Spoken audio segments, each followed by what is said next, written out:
In today's face reading, we'll be discussing Joe Biden's empathetic nature, the signs of cognitive imbalance that are seen on his face, as well as the implications of plastic surgery in regards to his public persona.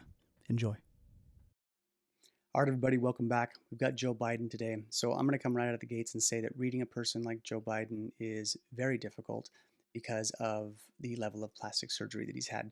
So when I was researching him and getting his images for his face to do this video, I found this clip. It said plastic surgeons claim Joe Biden has undergone a huge transformation during his career through cosmetic procedures that have filled in his wrinkles, altered his hairline, and made his teeth whiter. He got veneers as well.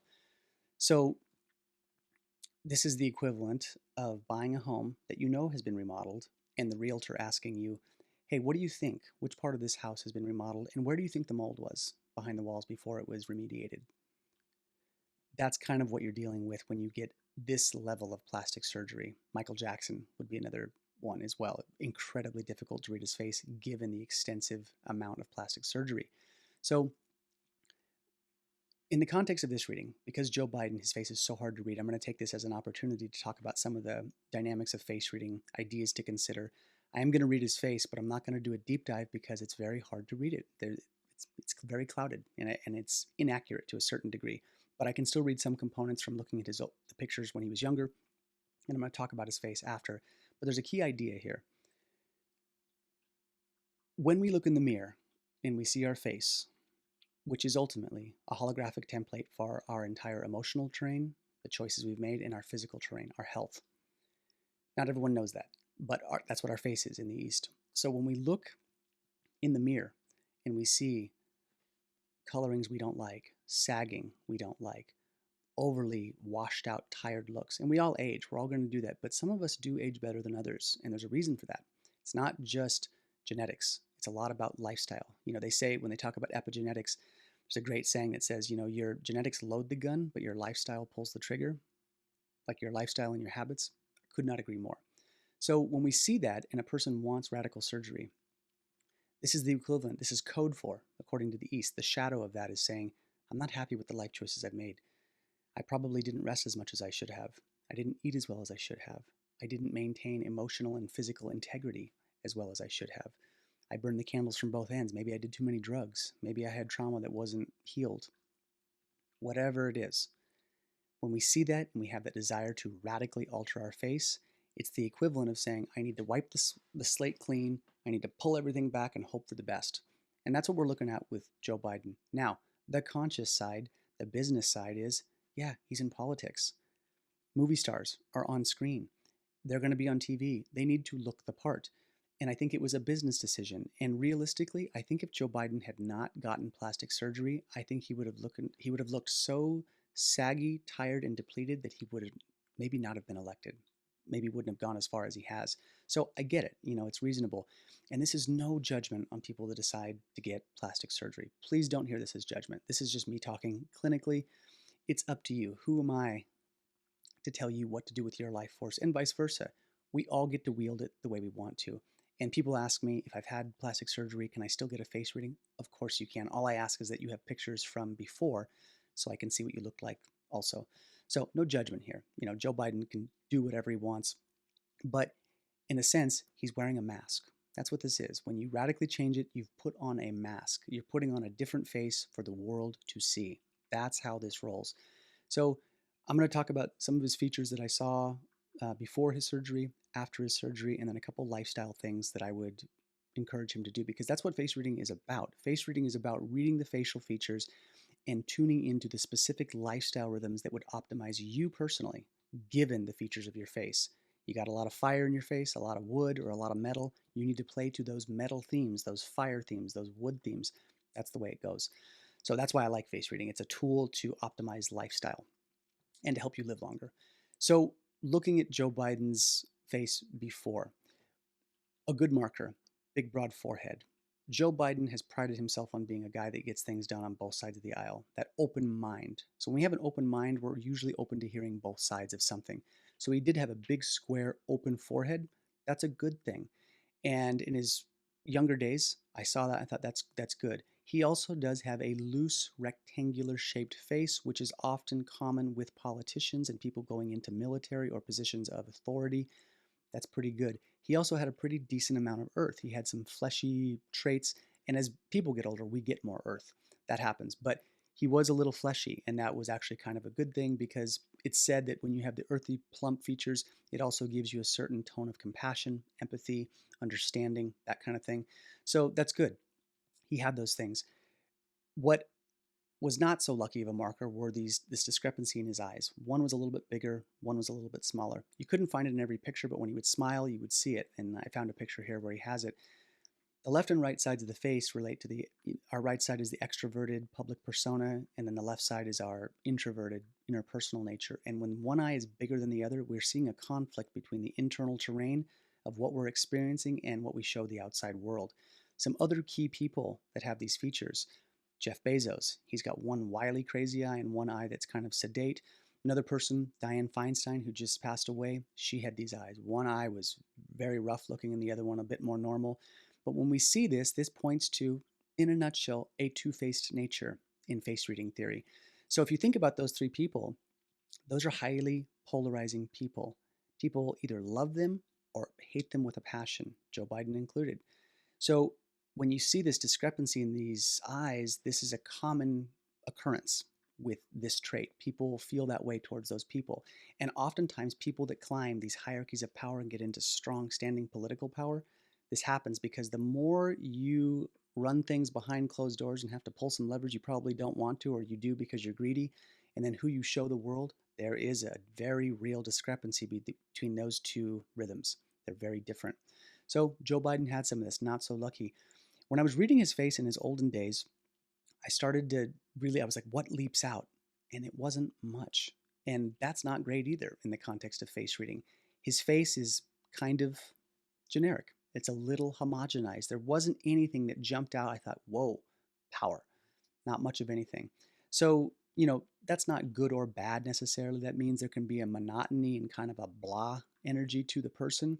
So take that for what it is, but not a ton of heaping dominant features. Now, I want to just for a moment take a look at this picture. 2007, 1987, 2019. Those look like three different people, and I just want to illustrate to people how different things have, how much change has happened, how different it is now. His face compared to then, there have been big, sizable shifts. Now, if we look at his older pictures, old pictures from when he was younger, he had some forehead lines that were connecting. The forehead relates to the mind. Big open forehead, open mind, willing to hear both sides of the aisle, like I was saying before. The wrinkles, the way the wrinkles form, when the wrinkles are connected. So my face reading teacher, Lillian Bridges, who is passed in 2021, but she used to tell me I had good forehead wrinkles. People don't like forehead wrinkles, but when I wrinkle mine, they connect. Now, when the lines connect, what that points to is cohesiveness of thought, able to put ideas together, able to articulate the mind well. And it also means that, in theory, that the lessons of the 20s have been integrated pretty well. So in these pictures when he was younger, he had these lines, they connected, they were going that way. Post-plastic surgery, Joe Biden's forehead is kind of crazy. It's all over the place. They are chaotic, they're haywire, they're not connected well. And so when we start pulling on the muscles of the face, we start doing all these things, yes, it's going to change the muscle tone. It's an injury, right, to the body to a certain degree, and the muscles are going to fire differently. The thing to remember in Eastern philosophy is that these markers are a two-way street. You injure the forehead, in theory, you can have an injury to the mind. Now, people might say, bullshit. Fair enough. It sounds kind of kooky, but think of it like this. When a person has a stroke, an internal brain injury, it externally manifests as a drooping face. I saw this thing in clinic a lot when I was treating, in my formative days of Eastern medicine, when I was treating people with acupuncture and herbs. I treated a lot of martial artists, fighters, some horse riders. I came across 6 or 8 people through my years when I was training there of people that had injured the front of their thigh. These people were consistently, we saw a pattern in clinic. People that injured their thigh, the front of their thigh, were having digestive unrest, digestive problems in the months and years after that. Why is that?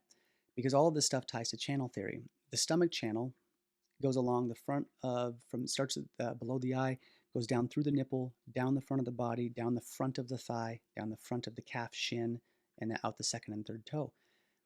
You damage the channel, the corresponding organ is going to have some disharmony, some dysfunction. So, Joe Biden, am I saying that his plastic surgery and the pulling of his muscles made the muscles of his forehead contort and that caused some mental decline? No. Did it contribute? Probably. Probably a little bit. I think he might have been going that way anyway. But for what it's worth, in my opinion, Joe Biden does not seem to be mentally sharp. He just doesn't. And unfortunately, in this climate today, people hear that and they think it's a political statement. For the record, I'm not a fan of Joe Biden and I was not a fan of Trump.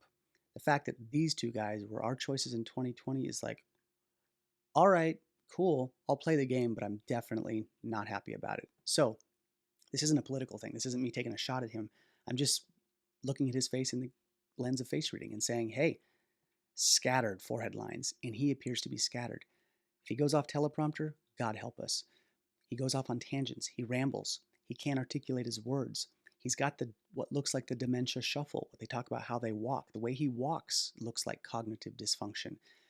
I mean, he has dodged more press conferences than any president. He's not debating. That's a problem, like in my mind, and that is a problem. And I think that maybe either he or his team knows that he's probably not as mentally fit to debate because I think he might lose his train of thought, lose steam. But Joe Biden's mental faculties do not seem to be there, and his face has become a lot more contorted and confused looking post plastic surgery. He did not have this look as often, but with the plastic surgery, him trying to make his natural facial expressions under all of that surgical tension makes for some very weird faces. And again, that's hard to read. It's just like, well, I'm reading the mask. I'm not really reading him, I'm reading the mask. But these are the things that I saw with Joe Biden. Now, in terms of lifestyle guidance, what I would say for Joe is he needs to enter the water stage of his lifestyle, the winter. Okay, the winter stage of life is when we all are getting close to death and we're going to die. Things hibernate, rest, and contract. So he needs to be moving into the water lifestyle. He needs to slow way down. Homeboy should not be president, I don't think, for his age, not for political reasons. I'm not going down that road. I'm just saying at his age. And for what I'm seeing in him, I would say he needs to slow down big time. But if he's not, I would put him on lion's mane, which is one of the neuroregenerative mushrooms, incredibly good for repairing neurons. I would put him on something like that. I would get him off of stimulants given his age and probably put him on something like cacao, which has far better compounds than coffee and still gets the brain benefit. But I would be putting him also more towards a ketogenic or high fat diet because as we age, we do not metabolize carbohydrates as well. And given his cognitive function, I would want his brain running on ketones rather than glucose. So those are some of the things I would do. It's not everything. I would do a big overhaul with Joe if I was working with him as a client. But lastly, his public persona, his natural face, and his inner persona. This is taken from post plastic surgery. So, I'm not reading that face per se, but the one good thing, the lucky thing I see is that all three of these faces look pretty much the same. And what that means is transparency. What you see is what you get. And we do want transparency in life, from people, in friendships, in marriages, from government institutions. We want to know the risks, even if it's hard to hear. We want to hear the data. Don't hide it from us. And people in general, right? We want to be told the truth. And at least right now, on camera, who knows what's happening behind closed doors? We don't get to see anything. But, what we're seeing, that's Joe Biden, it looks like, at least according to his face post surgery. But really hard to read. A person like this, when they've had plastic surgery, this is a person I would really want to do a live reading so I could read their shen, listen to their tone of voice, and get a better feel that way. So that's all I've got for Joe Biden. If you guys have questions, hit me up below. Thanks.